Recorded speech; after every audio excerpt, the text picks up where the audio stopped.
Welcome to the Build on Beauty podcast, where beauty is born skin deep. Now, here's your host, author, speaker, entrepreneur, Cornell Jermaine.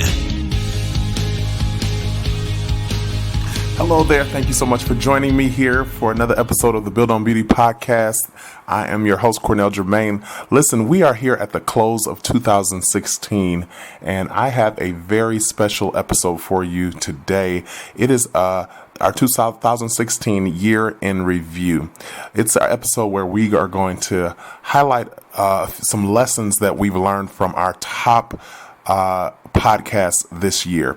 You guys have listened in, you've weighed in. I've gotten many responses from you all in regards to the episodes that we are producing, and there are many that you guys have enjoyed, but there are a few that I've noticed have really risen to the top of the cream or the cream of the crop, if you would. And I wanted to highlight those for our year in review for 2016.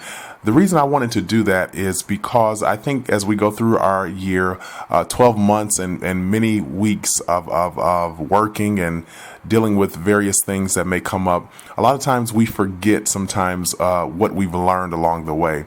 Our inner man understands and comprehends it, but sometimes our mind has to be reminded of the things that we've learned or acquired along the way. So I thought it would be a great idea for our last episode of 2016 to take a moment and reflect on those episodes that have really touched many of you out there. So I'm going to take a moment and talk about those episodes, the guests that we had, and what I possibly learned and took away from talking with them. So a year in review, 2016 Build on Beauty podcast. Our first episode that you guys have weighed in on, and it is with our special guest, Katrina Walker. And we did an episode called From Misery to Millions. And I remember meeting Katrina through a colleague of mine, and she was so gracious. And I remember hearing her story prior to even meeting her. And they told me about her and, who she was, and gave me a little glimpse of her story. And I said, wow, that is amazing. I want to talk to her. I want to get to know her. I want to meet her. And I met her, and she was just so gracious. She was a very humble woman who came from very humble beginnings with a very Southern hospitality.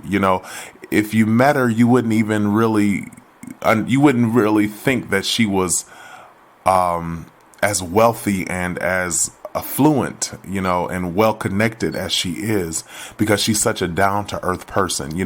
She makes you feel so comfortable and so it's just so comfortable and at peace with her. Sometimes when you meet people, and I've had the opportunity to meet wealthy people, and sometimes, they can, not all of them, but sometimes they can be, a little, maybe make you feel a little uncomfortable. We'll just say that, as if you're not on their level, or you're beneath them, or you're not worthy of their company or their presence. And she was the total opposite, and I got a chance to meet her. She was just like meeting an old aunt that lived somewhere, down south, that you get to see once a year when you go for family vacation. She was very gracious, very open. And we talked about her story, which is a absolutely amazing one, because she had very humble beginnings. And when many times when we say humble beginnings, a lot of times people go automatically to, they grew up poor, or it was her mom had 15 children and no job, and, they only had a 1-bedroom. Yeah, that was somewhat of her story, not completely, but she did have humble beginnings as a young person, but her humble beginnings extended even into her adulthood. And there were things that she endured as a young girl that affected her when she became a wife and a mother. And I remember doing this episode, and many times when I go into an episode, we've already done research, we've done things, our preliminary work when it comes to the guest and their story. And I remember with this one, usually I already have the title and what I want to talk about already done and completed. So when I meet the guest and we sit down for our interview, most times I already know what it is that I want to extract from this conversation. Well, for her, I knew her story and I knew where I was going with it, but I couldn't really figure out what title to put to it, because I knew it would be some type of success story. I knew that we would talk about her humble beginnings and how she moved from being a young girl who was exposed to abuse in the home as a child, and then to a wife who was battered and a single mother and etc., to this woman who was empowered, who was successful and who saw her vision, and brought it to life. I knew that would be the sum of what we would talk about, but I didn't know how to title it. I wasn't clear about exactly what I titled until we talked. And we talked and something triggered in my spirit, and I said, From Misery to Millions. And when I put that title to it, initially I was a little apprehensive because when the work that I do with the guests that I have, I always want to make sure they're presented in the best light. And it's never my opportunity just to take advantage of one's story or one's prestige for my own use. In light of that, I never want to make my guest feel ashamed after being with me and seeing the marketing tools and materials that are being put out with their face on it. I want them to be proud of what it is that they were a part of, So the word misery in the title kind of was like, oh man, do I want to really say From Misery? Do I want to dilute her beginnings to just a miserable, do I want to make her feel like that's my perception of her story? Like, oh, she must have been miserable. And so I came up with that title, but I toiled with it for a couple of days before I actually put it in print. And something just said, no, that's what you go with. And I went with it, and she was delighted about it. And so were the guests who listened and tuned into the story. So that episode, From Misery to Millions with Katrina Walker, was one that taught me that no matter where you start, you can end well, you can end strong.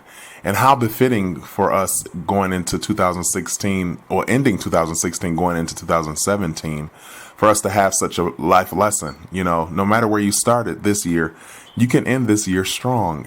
And that might not mean that you have all that you want in hand, but it does mean that you are on your quest, or you're determined to achieve or get to that place that you're trying to get to. That's how we end strong. That's how we can end 2016 with a bang. Having a resolve in our soul to know that it's not over. It's not the end.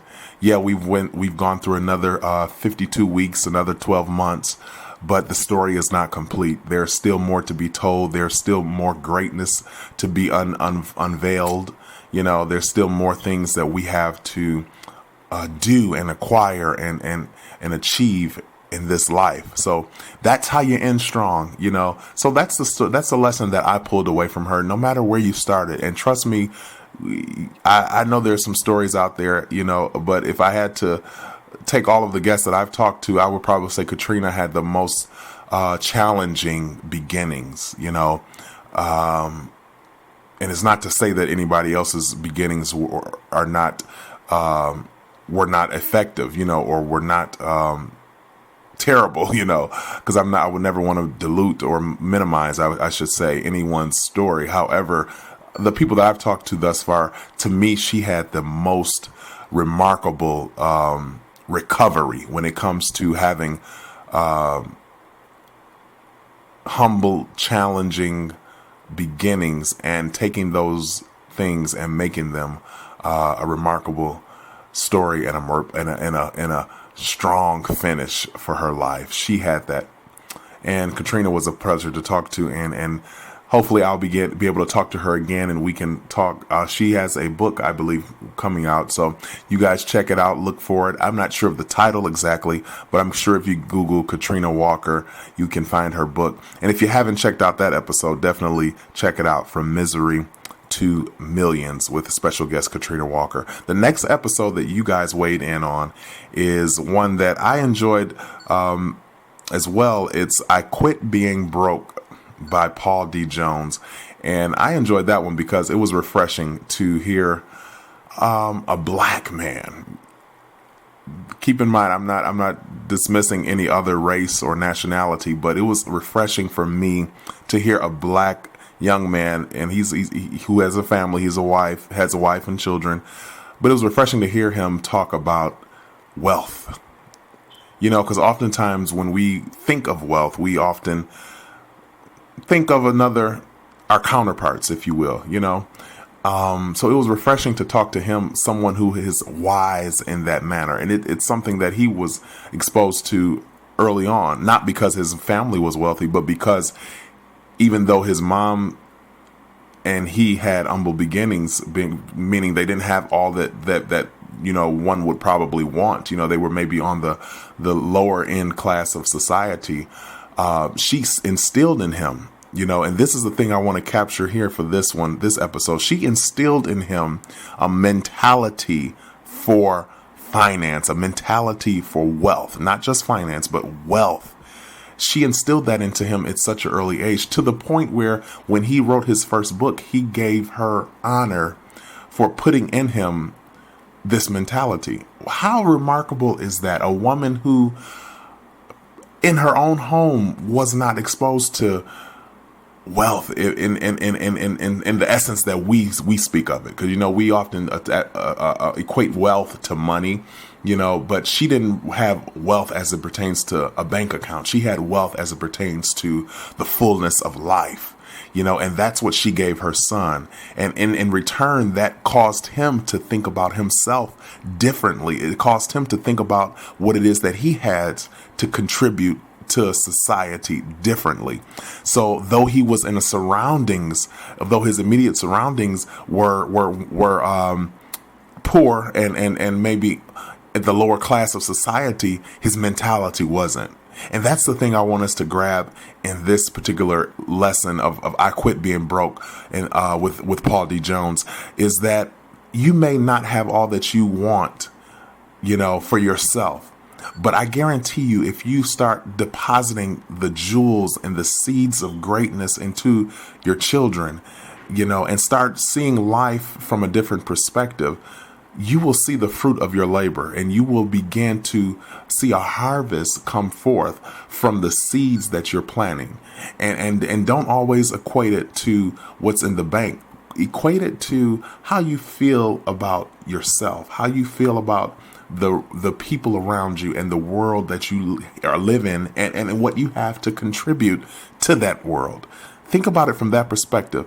And if you think about it from that perspective, the money and the provisions will come. That's just a benefit of the mindset. That's a benefit of the mindset. So I Quit Being Broke by Paul D. Jones was a remarkable episode, so much so that I had him come back later on, and you can check that episode out later, because he deals with not only wealth building, but he deals with estates and things of that nature. So anything financial he deals with, and we brought him back on for and this is not an episode that we're highlighting for our year-end review, but I just want to put that out there because it was one that I think you should check out. He came back on after Prince's death, and after the reports began to come out that Prince had not established a will for himself. And though we don't know the reason why Prince did not establish the will, there could be multiple reasons why.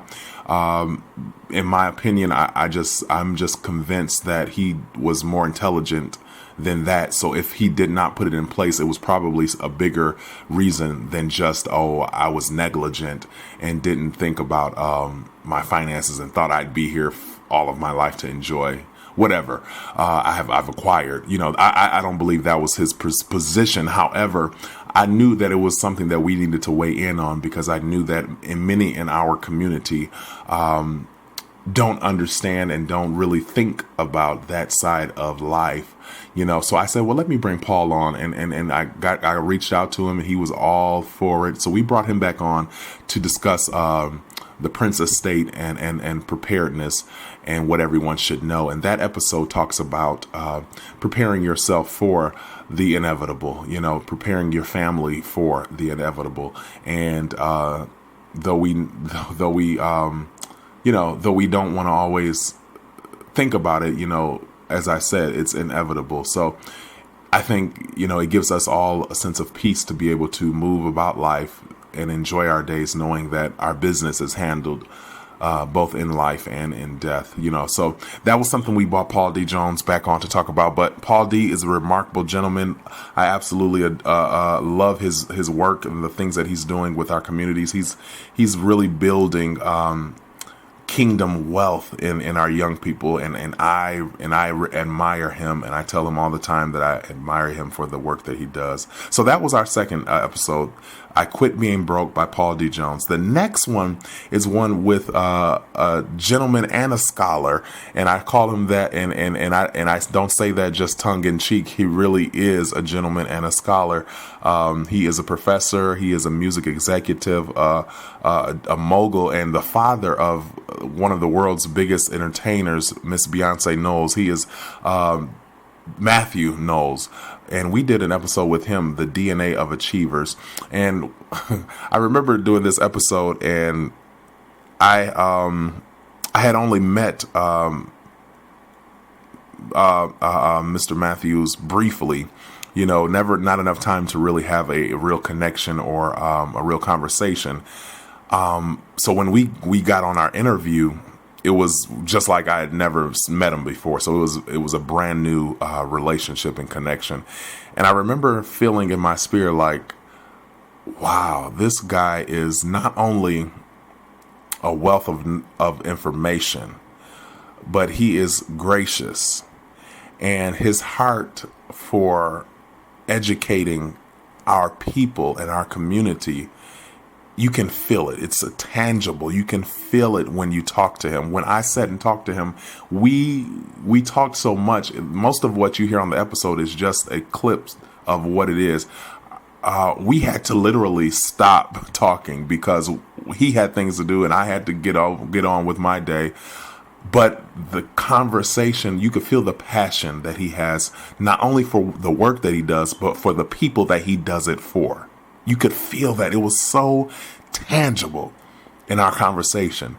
And I said, here goes a guy who has the ability to do whatever he wants with the wealth of information and connection and that he has in industry.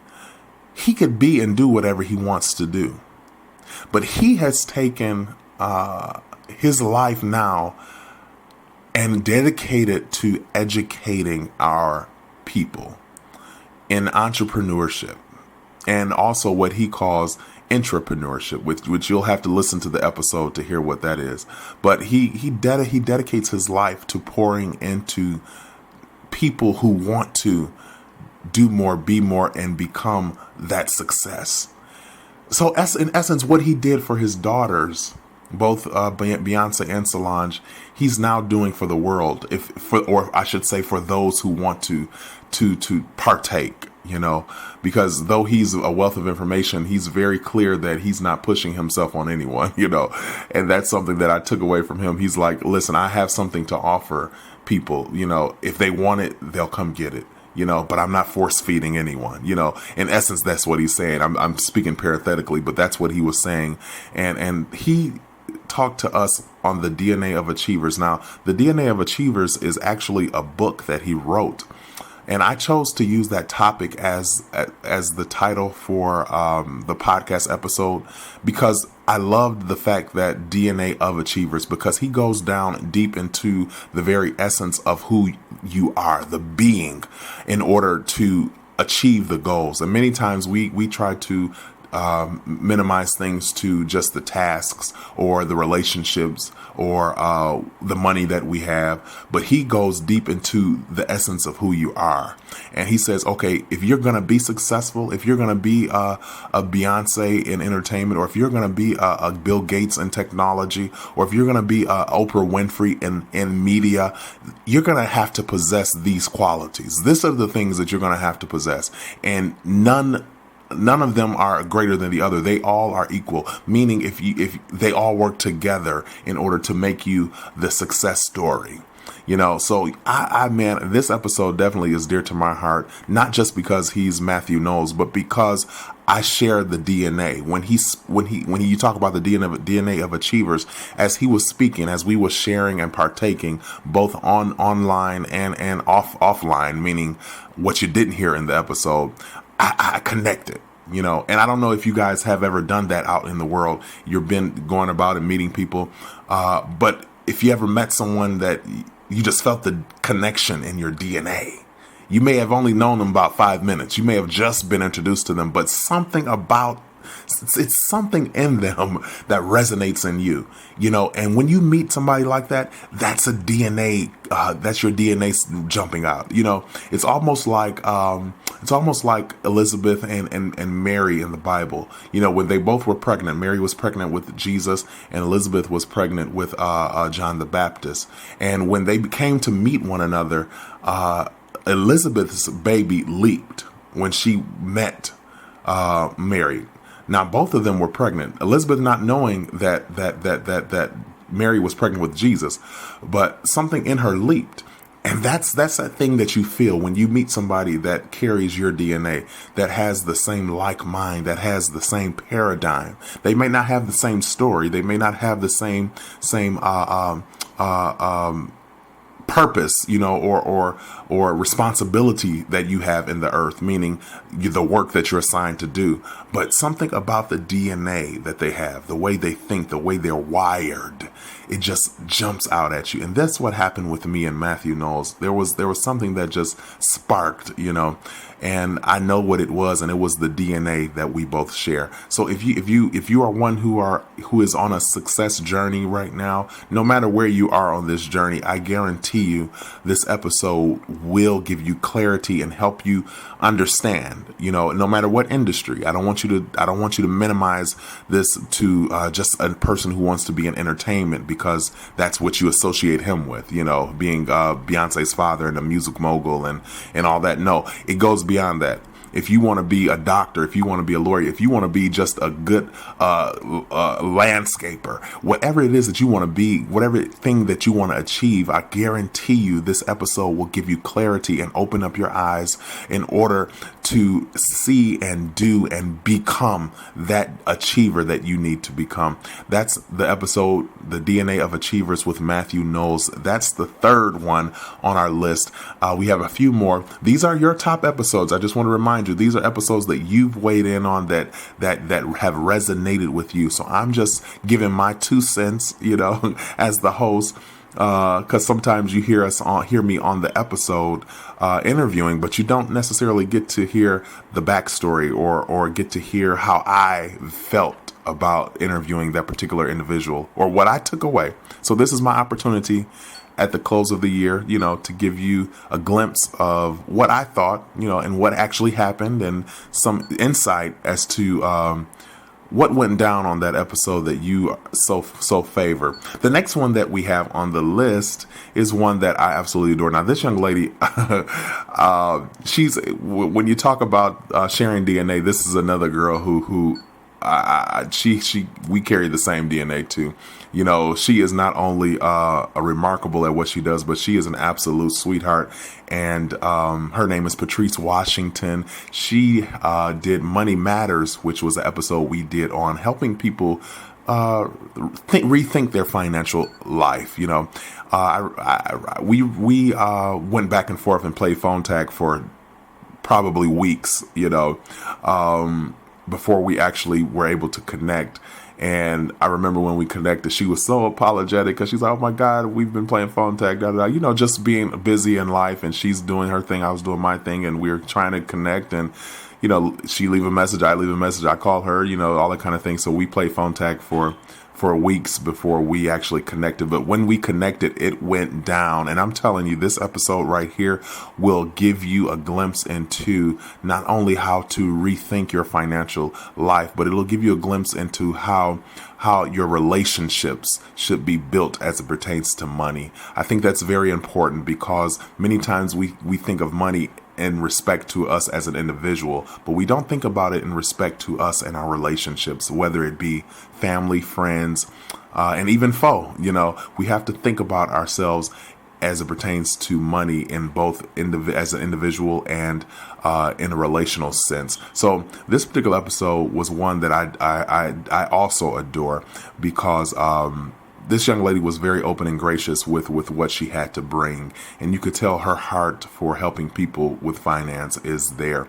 And I guarantee you, listening to this episode will help you rethink how you do money. And what the consolation that she gave, which I think resonated with many people, is that no matter where you are in your position with money, you can recover and you can move and become better in your situation. Because many times when you're in a money situation, a bad money situation, you can't see your way out. You think that's the end and that's what it's going to be, and you just don't know how it's going to recover.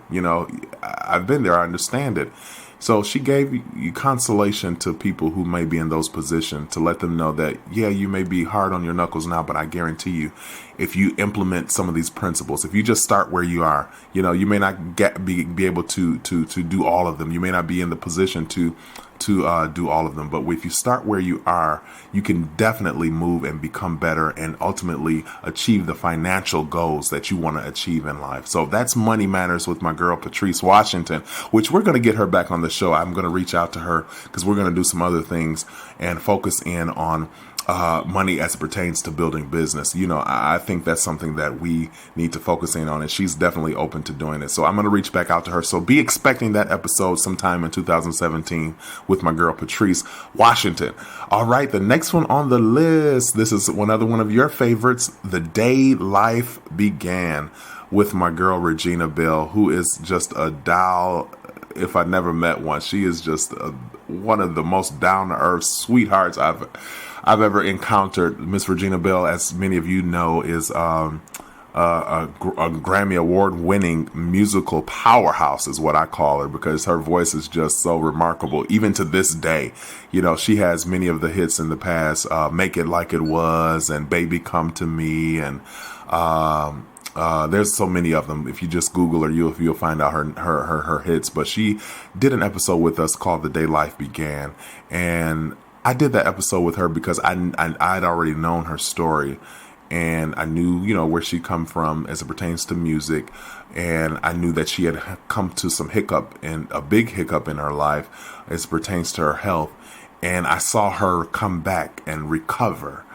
And her recovery was so remarkable. She went from being almost not able to do anything to being able to tour like she was in her 20s again. She's in her 50s now, and she's not ashamed of it. So I'm not telling you anything that she wouldn't tell you. She's in her 50s now, and she's touring like she's in her early 20s, like she did in her early 20s. And she's not ashamed to let you know that it's not by her power nor by her might, but it's by the Spirit of the living God and the grace of God on her life that she's been able to sustain a career in music and ministry, because she's not only a musician now, but she is a minister. She pastors alongside her husband in the Atlanta, Georgia area. And I guarantee you, if you listen to this episode, you will be inspired.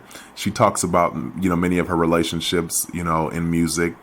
She mentions many people that you may know, in the business, and how her experiences with them. And she talks about her health scare. She also talks about how life began for her, the day life began for her, and why she took the position that she took in life, and how she's fusing all of the essence of who she is musically into what she does in ministry.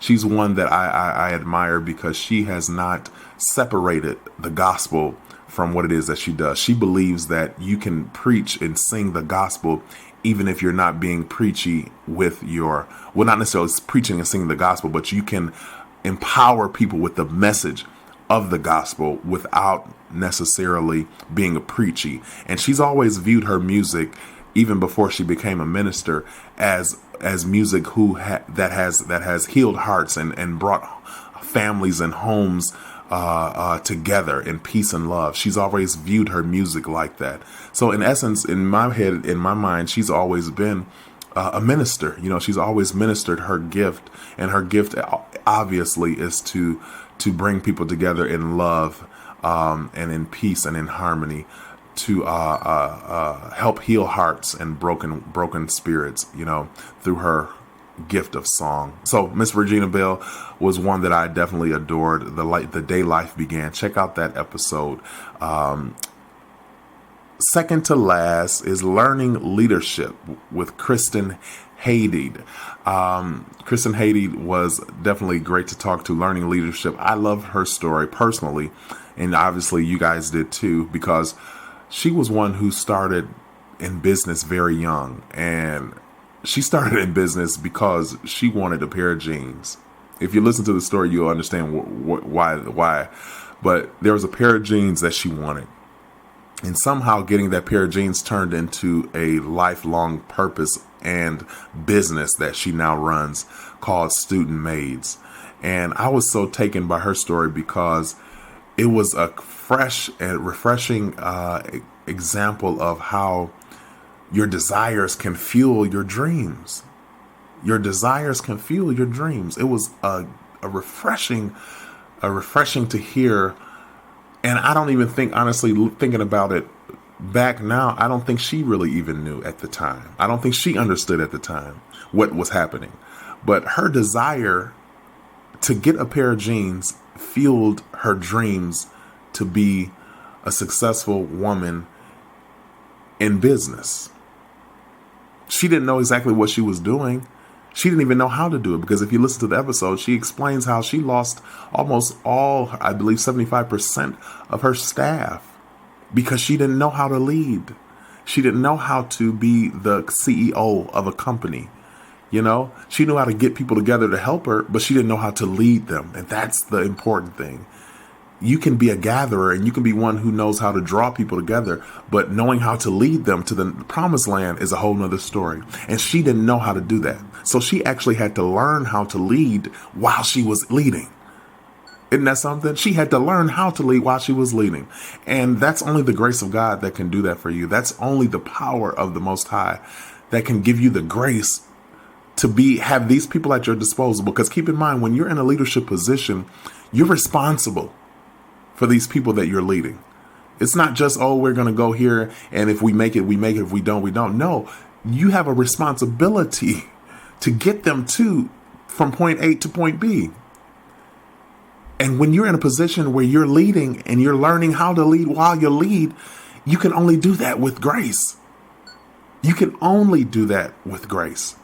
And this episode with Kristen Haydid, I'm telling you, it's one that is close to me, because I've been in that position where I've had to learn to lead while leading. And many of you will be in that position if you're not right now.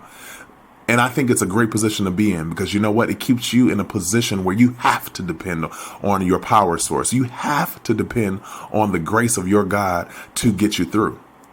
So many of you who may be in leadership positions or even contemplating a leadership position, and you don't have a clue as to what to do. You don't have a clue as how to start, what to do, when you start, and where to go from there. Start anyway.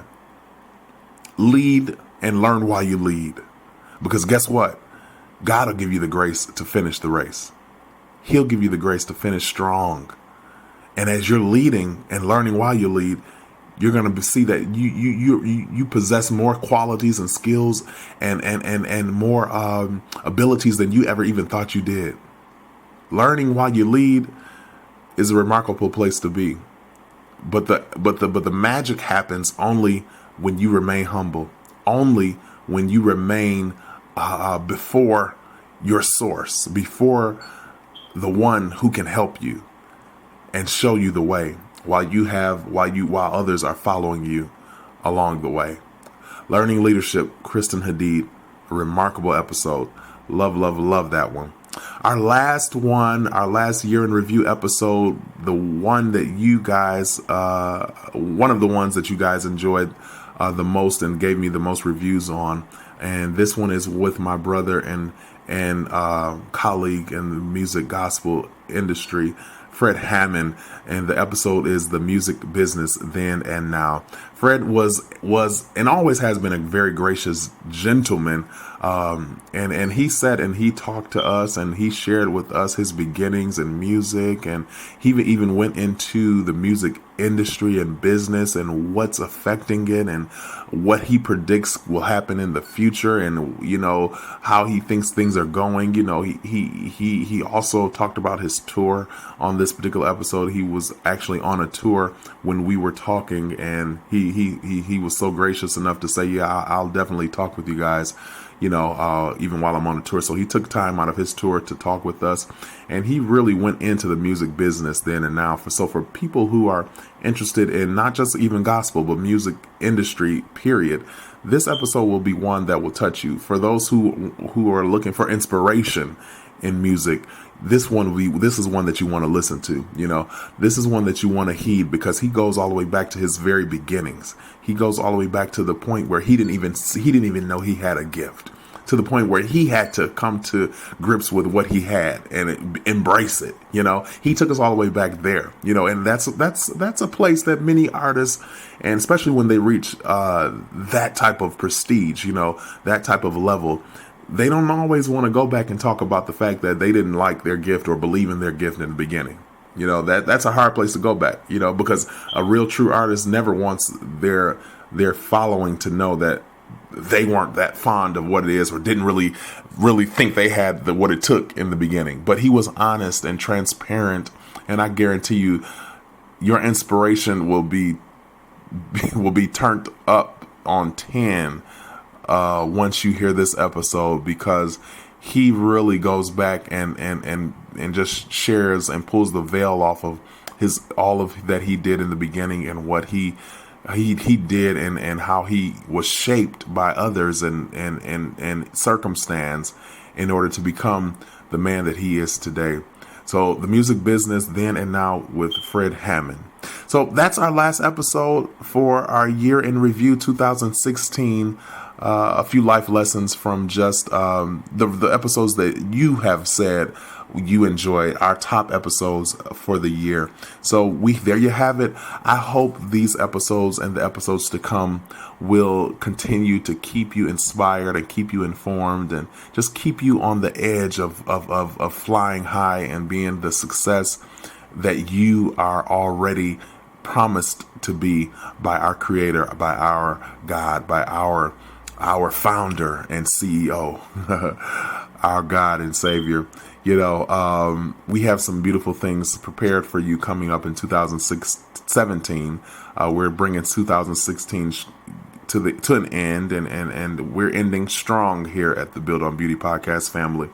We're ending strong, and I am excited because we're going to be unveiling something new with our podcast next year. So stay tuned. I think it's going to be great. We'll still be doing the interviews. We'll still be doing the content that we've been doing. But I felt the need to add something, and I'll go into depth with that once we release it. But just be on the lookout for it. I think it's something that you will enjoy. And I definitely want to hear your feedback once we do get it out and into the atmosphere. But as of now, we are bringing the year to the close, and 2016 has been a blessing for us here, and we just pray that it's been the same for you. And even if there have been struggles, even if there have been hardships, just know that there's still a blessing in the pressing, and there's still a victory in every seemingly insurmountable circumstance. There is still victory in it.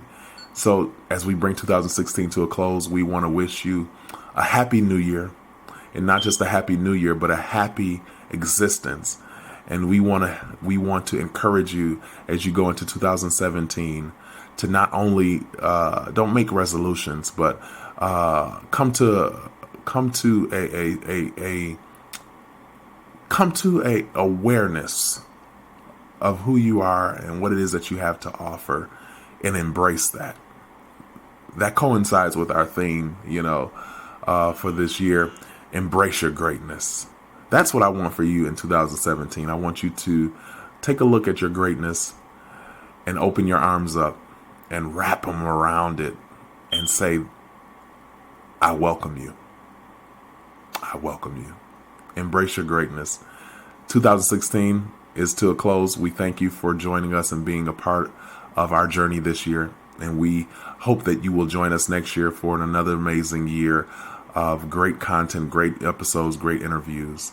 Until then, this has been your host for 2016, Cornell Jermaine, and you have been listening to the Build on Beauty podcast, where beauty is born skin deep.